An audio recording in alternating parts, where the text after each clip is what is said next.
Dude, I love this game. Breath of the Wild, let's go. Wait, what even is this? New Zelda movie 2026 cast? Chris Hemsworth as Link, Elizabeth Olsen as Zelda, Dwayne Johnson as Ganondorf, Danny DeVito as... I'm the trash man! Tie a chair to me, tie a chair!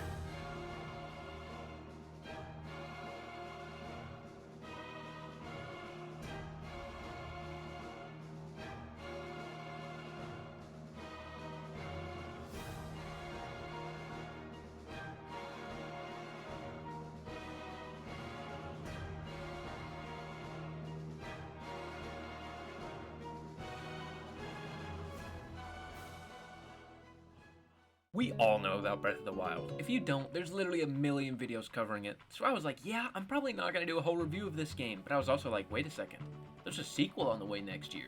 So in this video, we're gonna talk about why The Legend of Zelda Breath of the Wild 2 will be one of the biggest games of all time, as well as some of my predictions and hopes for this game. Hey, just a small reminder, these videos are not easy to make, so if you do enjoy, make sure to smack the like button and that sub button. Thanks! When the Switch was originally announced and released in 2017, to many people's surprise, there was a game that actually outsold the Switch itself by a pretty decent margin. That game was The Legend of Zelda Breath of the Wild. That's hilarious to me, I don't know about you, literally that game outsold the console. Now Breath of the Wild is one of the highest selling games of all time, and actually Animal Crossing New Horizons, which was released in 2020, is a top 15 selling game ever. So that proves that the Switch has sold an absurd amount of copies, enough to make Breath of the Wild 2 a massive success. This game is flying under the radar at the moment, but as soon as Nintendo releases the actual title of the name, it will definitely explode in popularity and hype. Oh yeah, Breath of the Wild 2 isn't actually the name of the game, it's just like a working title because they say that the actual name will reveal secrets of the story. So in this video, I'll discuss what made Breath of the Wild so popular, what they should change, and what they should keep for Breath of the Wild 2. I'll separate this video into 3 sections: the map, the story, and the gameplay. Breath of the Wild is massive, and probably has one of the top 25 biggest maps in all of gaming. It's a great map, but in the sequel I want to see some more.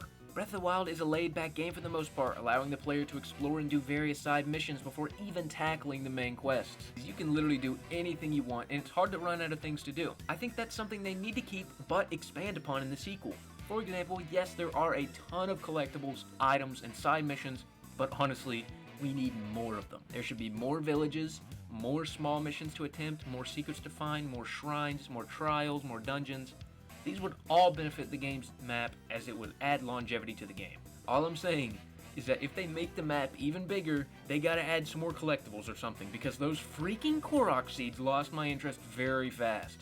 I want to see some more side missions with better rewards, more weapons, more arrow types, more ability types, or just completely new abilities in general, which we did see in the trailer. It's like the scene from Kung Fu Panda. To double the guards, double the weapons, double everything. That's actually so accurate, I'm not gonna lie. That's like exactly what I want from the game. One thing they definitely need to keep are the random encounters with enemies all around the map, especially with those annoying Lionels, the stupid Yiga clan, and the Guardians, which are kind of scary until you get the Master Sword. Could you imagine running into more random bosses in the world? That would be pretty cool. Maybe implement more puzzles into the map to replace climbing or paragliding to reach somewhere, because that's what a lot of the game is.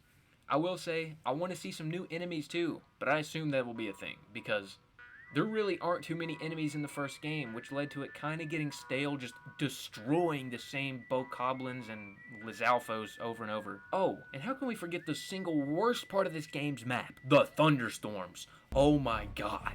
The sheer amount of times I've been demolished by these freaking lightning blasts, bro. Nintendo, please, tone these down. It rains all the time, man. I mean, look at this. So, after watching the trailer again, there are definitely going to be some new enemies, abilities, etc. So the point still stands. Don't yell at me. I guess real quick, I can cover all of the leaks and news we actually have for Breath of the Wild 2.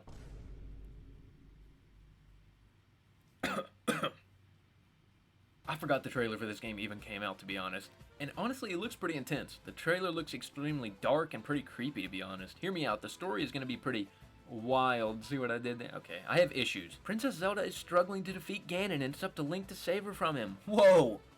Oh my god, I know that's a pretty intense story, but you know, I just have a weird feeling that's along the lines of what they'll go with. Okay, but in all seriousness, Zelda games have a bit more of a story than, say, a Mario game or a Sonic game. Especially Breath of the Wild, where it is so open and large, there has to be an intriguing story to keep players interested.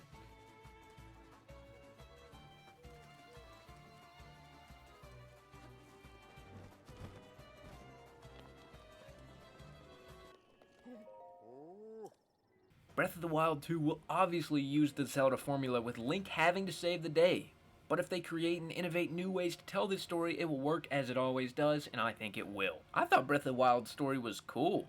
It felt like a breath of fresh air and opened up a lot of new ideas for future games, like diving further into Zelda and Link's backstory with all of those extra cutscenes. The ending was kind of lackluster, but overall it was fine. It's definitely more in-depth than bad turtle take girl or bad man destroy world. The second game could further Link's backstory, which is probably what I want to see the most. We still don't know everything about Link, and he's probably the most mysterious character in the entire franchise, yet he's the face of it. Personally, I've never tried many Zelda games, but I'm a massive fan of Breath of the Wild, so I can still give my theories based on that game alone. Ganon will return, of course, but we actually see a zombie version of Ganondorf in the trailer, which further gives me the idea that this game will be darker than the first, and I believe Ganondorf will be the main villain. If they're going for the darker tone, they need to stick with it throughout the entire game. I don't want it to be edgy, but darker stories are enjoyable for me, if done correctly. Looking at you, Sonic Forces. It's been generations since I seen you. Come out! I throw trash! I suck at this game. Okay, but for real, I don't have any complaints about the gameplay. Just because I suck at it doesn't mean it's bad. I think a lot of people need to learn that. Breath of the Wild scores a 10 out of 10 for me when it comes to movement, combat, the heart system, the cooking, etc. I think they should just take their already near perfect gameplay and use it to level up to make unique styles. The stamina wheel works great. The climbing feels perfect. And the potion/outfit effects change the game in great ways. They need to expand upon this, and I think they will. For example, there needs to be new outfits, and there definitely will be new outfits, and hopefully new effects that represent different and new areas. This, assuming we get new areas, and it's not just a copy-paste of the same map. I really want a new type of map. No, not that, please, no! Mostly, I just want to see more puzzles and collectibles in Breath of the Wild 2. More shrines, and just more puzzles in general. I also want to see more collectibles other than just stupid Korok seeds. Collectibles that don't make me want to take my Switch, throw it out of the window, and go jump into a volcano. Okay, Breath of the Wild has a ton of collectibles, not just Korok seeds, but when it comes to inventory items, that's not what I mean.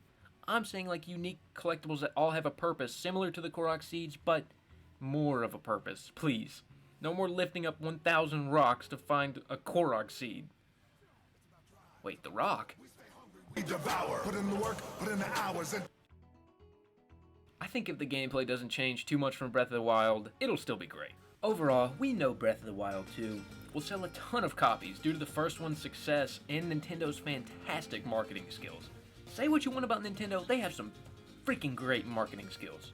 There are plenty of things I want to see in this game, but overall, none of my opinions really matter, as they're just hope and speculation. I believe this is going to be one of the biggest games of all time in terms of copies sold. All I'm saying is that it's no coincidence that the Switch OLED is dropping right before these new Pokemon games and right in the midst of the Zelda game rumors. Nintendo knows what they're doing. And now, like I said, thanks to Animal Crossing, so many people have Switches. Nintendo has the chance to make one of the biggest games of all time with Breath of the Wild sequel. I'm excited to see what they bring to the table. Please, no more Korok seeds, please. Hey, if you enjoyed, make sure to hit that sub button. These videos are very difficult to make, so your support is always amazing. This has been your boy BP Bradley, and I am out.